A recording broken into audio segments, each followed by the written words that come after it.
સુરતના સિંગણપોર વિસ્તારમાં આવેલા નક્ષત્ર સેફ વોલ્ટમાં ચોરીની ચર્ચાએ ભારે હોબાળો મચાવ્યો છે। કેટલાક લોકરમાંથી કિંમતી સામાન ગાયબ હોવાની વાત વાયુ વેગે ફેલાતા લોકર ધારકો તાત્કાલિક સેફ વોલ્ટ ખાતે દોડી આવ્યા હતા।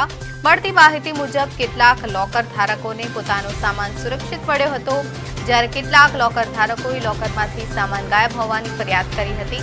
ઘટનાને લઈને લોકરો ખોલવા માટે મોટી સંખ્યામાં લોકો સેફ વોલ્ટ ખાતે ઉમટી પડ્યા હતા। સમગ્ર મામલાની ગંભીરતાને ધ્યાને રાખીને સિંગણપોર પોલીસે નક્ષત્ર સેફના માલિક સહિત 3 લોકોની પૂછપરછ શરૂ કરી છે। સ્થળ પર કાયદો અને વ્યવસ્થા જળવાઈ રહે તે માટે પોલીસનો ચુસ્ત બંદોબસ્ત પણ ગોઠવવામાં આવ્યો હતો।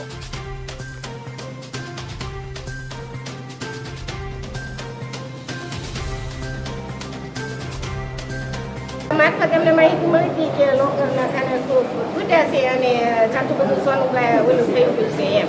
અમે સેફમાં ખાતું હતું એટલે અમે અહીંયા આવ્યા ચાવી લઈ અને પણ અમારું સુરક્ષિત મળી ગયું છે। માતાજી